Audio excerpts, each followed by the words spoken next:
I'm looking to get crazy people out of our country. Actually, it's not just about revoking. You actually, Secretary Rubio, excuse me, reclaiming my time. On March 21st, 2025, the State Department approved the revocation of a student visa for Rumeysa Öztürk, a Turkish citizen who is a graduate student at Tufts University, apparently simply for writing an op-ed. According to an internal State Department memo, you took this action under your discretionary authority to revoke visas, and soon after you revoked her visa, armed and masked plainclothes officers snatched Ms. Öztürk off the street and transported her to a prison in Louisiana.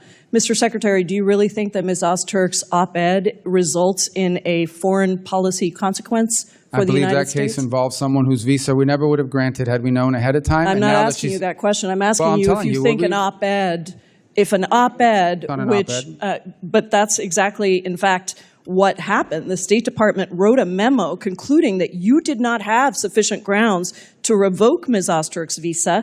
There was no evidence showing that she'd engaged in any activities were a threat to national security. And in fact, in May, a federal court ordered Ms. Öztürk's release from detention, noting that the sole basis for the government's detention appeared to be the fact that she co-authored this opinion piece in the Tufts newspaper in March of 2024.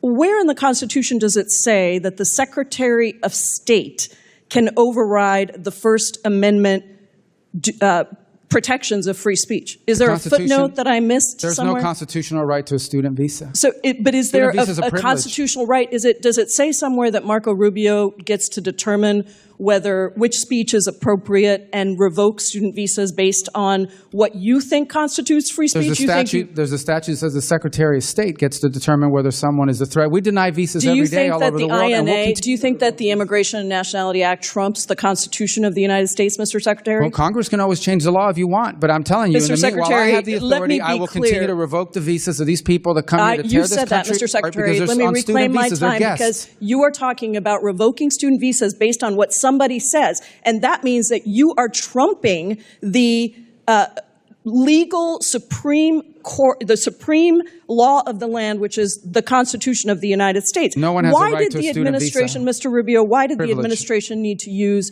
masked, armed, unidentified agents to whisk somebody off the street and deny her counsel for almost 24 hours after her arrest? Well, you'll have to ask the agencies that did that work. I'm not responsible for that. I'm responsible for revoking the visas of these people that come to tear this country apart. I'm talking about this particular case where you revoked the student visa of a Turkish citizen who was a graduate student who wrote an op-ed that you didn't like. And suddenly you allowed for masked men to whisk her off the street. And you have multiple jobs, apparently. You're the national security advisor as well. So don't tell me it's not your job. Who snatches her off the street? We don't do the snatching, but I can tell you we do the visa revocations. Let me ask you about the national security consequences of people, masked men on the streets, snatching people off the streets. If these are legitimate law enforcement agents carrying out proper arrests, why are they hiding their identities? Because then radical crazies will try to hurt them. So you think that U.S. agents who have almost always gone without face coverings, even when they're arresting some of the country's most dangerous criminals,